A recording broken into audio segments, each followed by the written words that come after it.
Hey guys, so I realized that I mean, it's not really a new revelation, just I still don't have an intro set up for my channel yet. I mean, I've just been doing, hey guys, welcome back to my channel, and then I jump right into whatever I'm talking about. I don't know if I should fix that. I don't know. I don't think there's anything really wrong with that. I'm like, big old fancy intros aren't really my thing. I just want to say, hey guys, welcome back to my channel. So I think this isn't really a thing of like, oh, I'm going to change my intro. This is just, actually, I don't really know what this is. Today I'm doing a tag. I wasn't tagged by anybody. I'm just doing this because I wanted to do some sort of Christmas tag.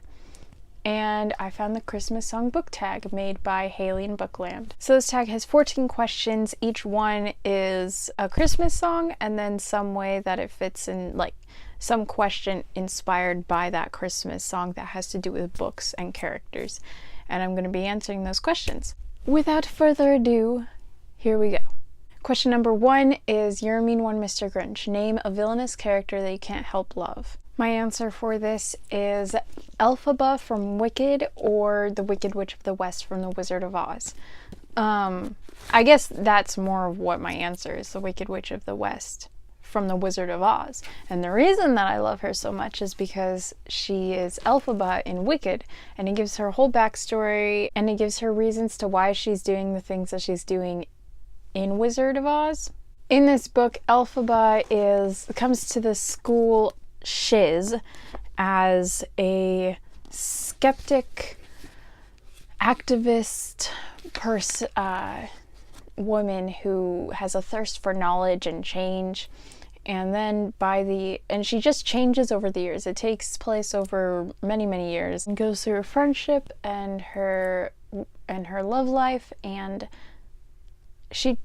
I really relate to Elphaba and in a lot of different ways. And so seeing her go through all that and then seeing the events of The Wizard of Oz from her perspective and her point of view is really interesting. Plus, I mean, I honestly, why would anyone hate the Wicked Witch of the West in The Wizard of Oz? She's got no motive or anything. She's an uninteresting character until you put Wicked in the mix. And then it's good. And now whenever I watch The Wizard of Oz, I can't help but love her. And honestly, I don't watch the movie that much because I'm not a huge fan. But I love Wicked. Question number 2 is, all I want for Christmas is you. What book do you most hope to see under the Christmas tree? So there are loads of books that I could mention saying I want this under the tree. But I think what I'm going to go with for the answer are the American Girl books. I don't know if I've mentioned it in my past videos, but American Girl is a series that got me into reading when I was younger. And for a while now, it's been my goal to have all of the American Girl books just because they meant so much to me. And I'm so close. I'm like 10 books off. And if I just woke up on Christmas to have all of those books, the rest of them, under the tree, because they're getting really expensive. They're getting really hard to find, the ones that I want. Not the stupid Be Forever collections they've been making. If I were to wake up with the rest of the books that I need under the Christmas tree for me, I would be happy. That would be a satisfactory Christmas. Song number 3 is Rudolph the Red-Nosed Reindeer. Name a character that had to overcome many obstacles but eventually learned to believe in themselves.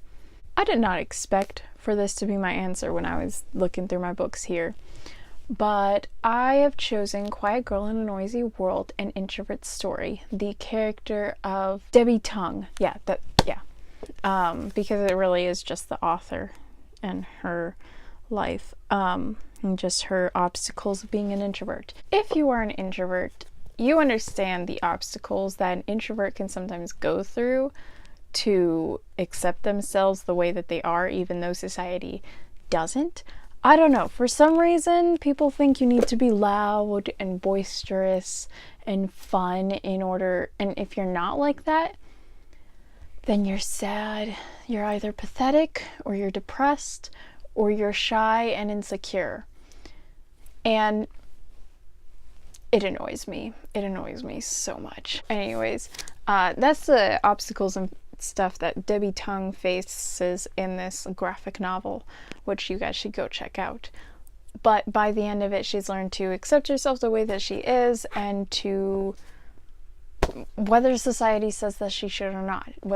And I love it. I love it because I went through the same things. Christmas song number 4 is Santa Claus is Coming to Town. Name a character that is definitely would be on the naughty list. And then there's a part 2 of name a character that would definitely be on the nice list.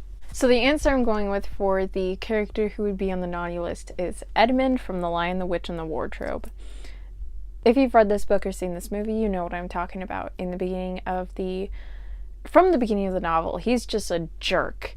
And he completely betrays his family by the just barely into the middle of the novel. I feel like all of that betraying his family, being just a complete jerk to his sister and his family, being selfish and greedy, all of that would earn him a name on the naughty list. My answer for the character who would be on the nice list is Prince Idris of the Sealy Court in Fairest Sun by H.S.J. Williams. Before I explain to you what this character and story is about and why it relates to the question, I'm just going to mention that H.S.J. Williams is Hannah Williams, the writing mentor that I mentioned in my video 2 videos ago about being a writer. She was my writing mentor from 12 to 14 years old, and she's really good. She's got the Anne Elizabeth Stengel-esque writing style that I really like. This is the first work that I ever actually read from her, and it's really good. You guys should go check it out if you want to. It's a Snow White retelling, gender bent. So Prince Idris of the Sealy Court is Snow White, an elven Snow White, and it's really interesting. He's a very kind, compassionate, sensitive person, and he practices forgiveness, and he sees the beauty in everything, and he's really nice to animals and people in general. He's got his insecurities and fair share of problems, but he's definitely a character that you would find on the nice list, so that's my answer for you. Christmas song number 5 is Frosty the Snowman, Find a Book That Just Melts Your Heart. I feel like when people think of a book that melts your heart, they think of a Morgan Matson book, or just some rom-com, cutesy, romantic story of a couple, and this is kind of like that. It has that love story element to it, but it is not really cute, but I still really like it, and thinking of the story just makes me so happy. It is Loving vs. Virginia by Patricia Ruby Powell. This book is set in 1950s Virginia with Mildred and Richard's love story from the very beginning of when they were 19 years old. Mildred gets pregnant, and they decide that they have to get married, and they love each other, so they're okay with this. But the thing is, in Virginia at this time, it was illegal for there to be interracial marriages. So for a decade, they fight for the right to be married in their home state, and as it says, it's a landmark civil rights case. So I really like this book, and it has beautiful pictures in it also, and it's told in verse, and it also has photos and stuff from this time that are really interesting, little bits, facts. I like it. I really like this story. So that's my answer. Christmas song number 6 is Feliz Navidad.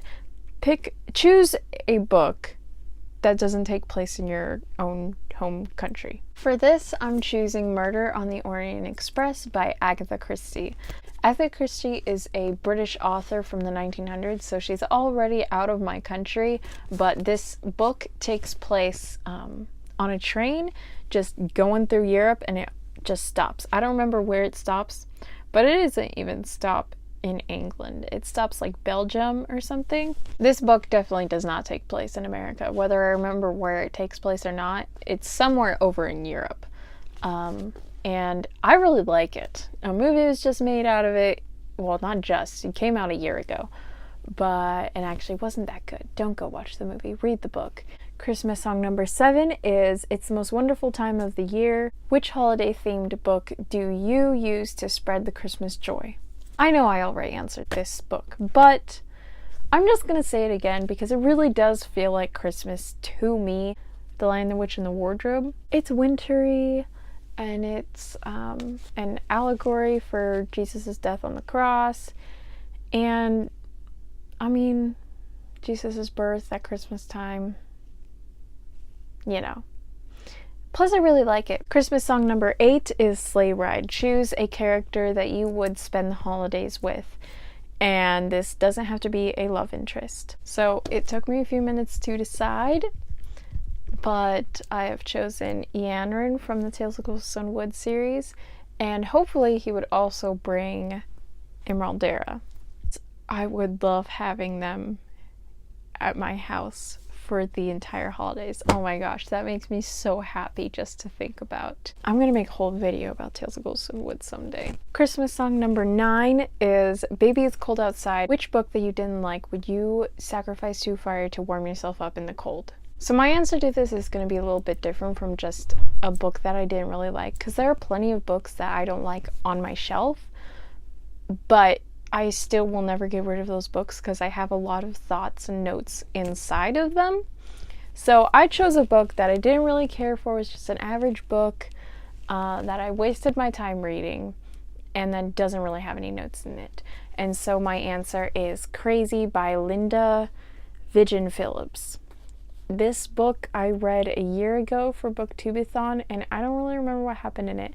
I didn't really understand what was going on, partly because it was in verse, and the whole deal with her mother was kind of confusing for someone who had never read anything about depression before. And also, I don't have any notes in this book. This was before I started writing in them, so I have no attachment to it. I gave it 2 stars.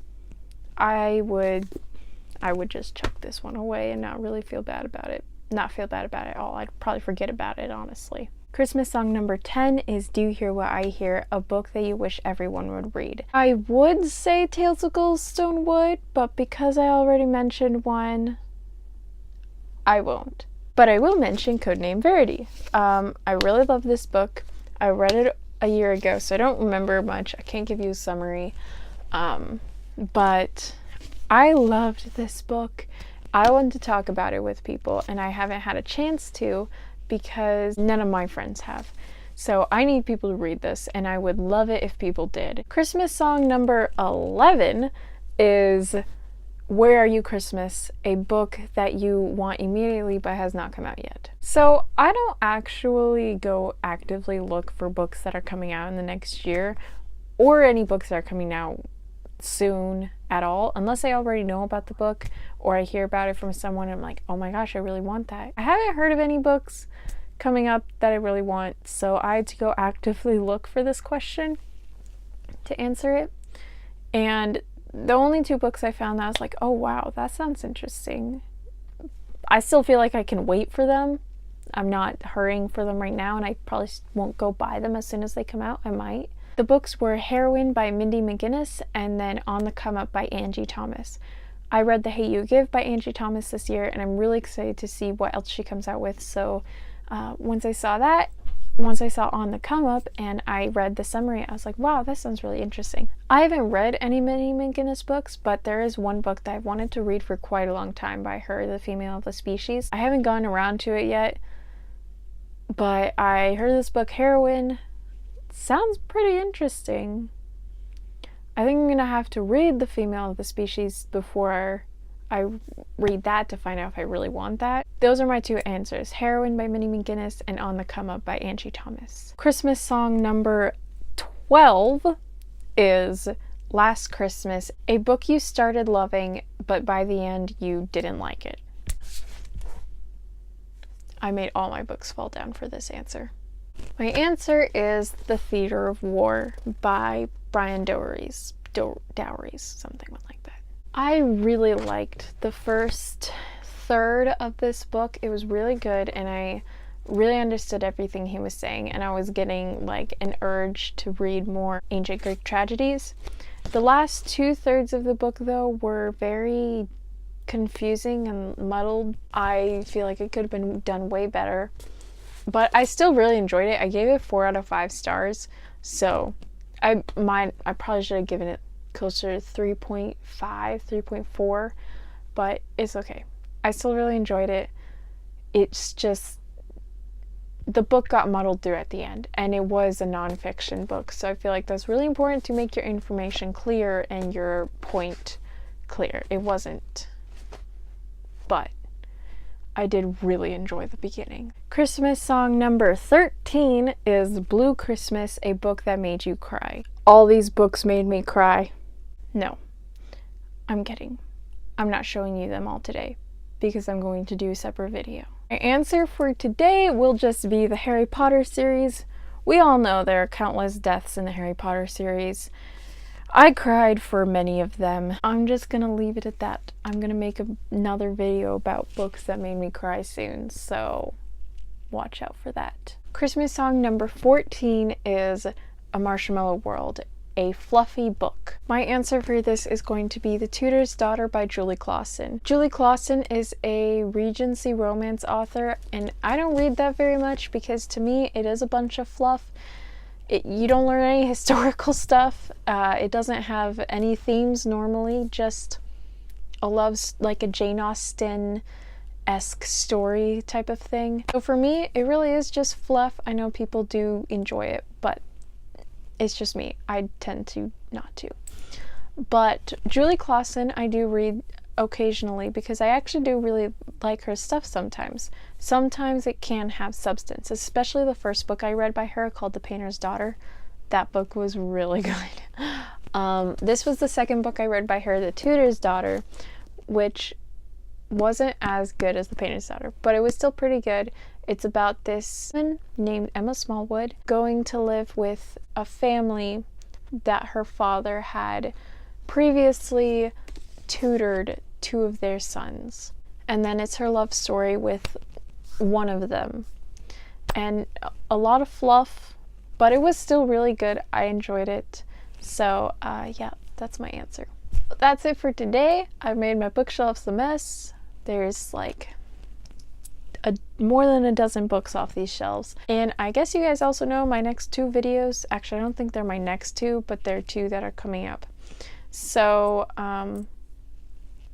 yeah, I'll see you guys later. Let me know in the comments what books you thought of when you heard these different questions and songs. Happy holidays. Bye.